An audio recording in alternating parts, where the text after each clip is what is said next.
आइए आज हम आपको लिए चलते हैं राजस्थान के बारां जिले की शाहाबाद तहसील के केलवाड़ा गांव के पास सीताबाड़ी।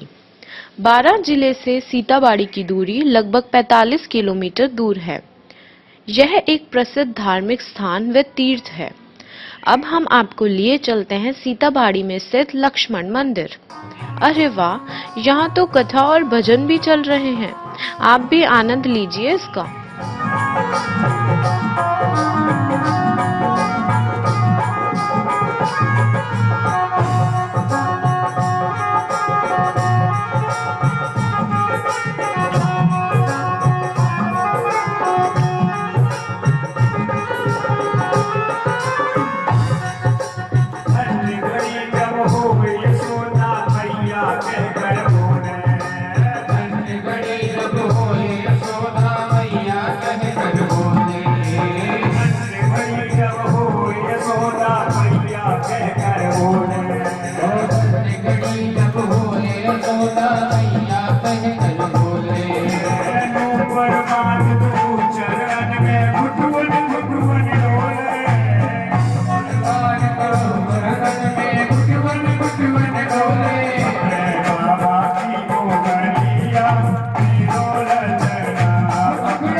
जो यह आप देख रहे हो ना, यह लक्ष्मण कुंड है। यह कुंड लगभग 20-25 मीटर का वर्गाकार पानी से भरा कुंड है।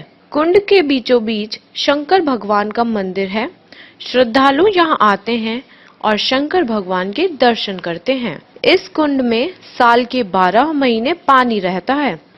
इस कुंड के तीनों ओर 3 तिवारियां हैं और पूर्व की ओर आमुख लक्ष्मण जी का विशाल मंदिर है, जिसके गोल गुंबद की प्राचीन नक्काशी बड़ी आकर्षक है। गुंबद के अगले भाग पर 2 सिंह प्रतिमाएं हैं।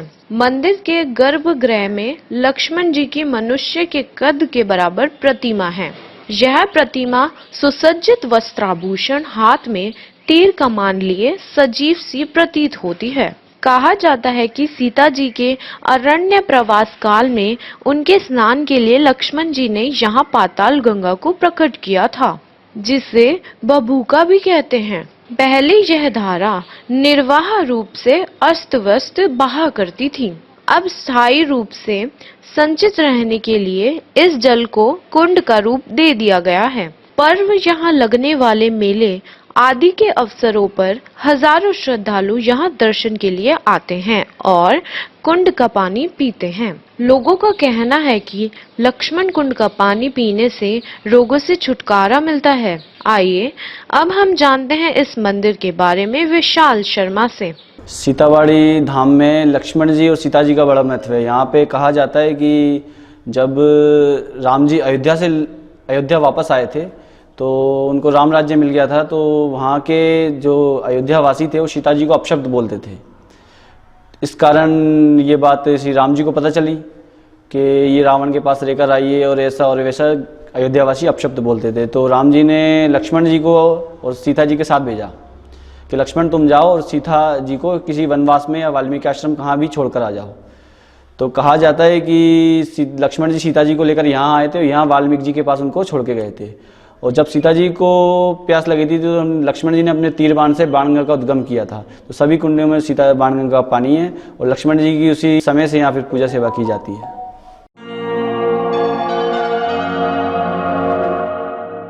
पौराणिक कथाओं के अनुसार यह स्थान लव और कुश का जन्म स्थान माना जाता है। यहाँ पर आपको कई मंदिर व कुंड देखने को मिलेंगे। यहाँ पर बड़ी संख्या में श्रद्धालु और पर्यटक सीताबाड़ी के मंदिरों के दर्शन के लिए आते हैं।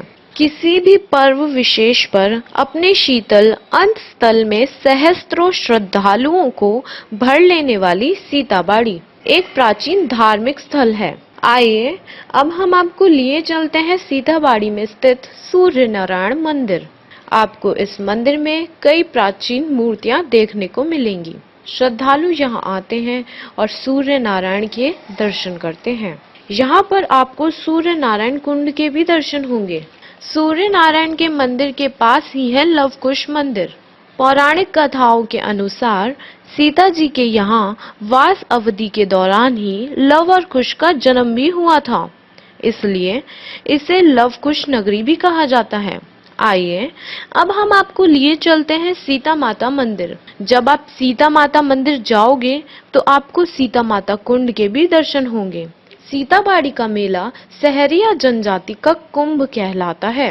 सीताबाड़ी में ज्येष्ठ अमावस्या को एक विशाल मेला लगता है।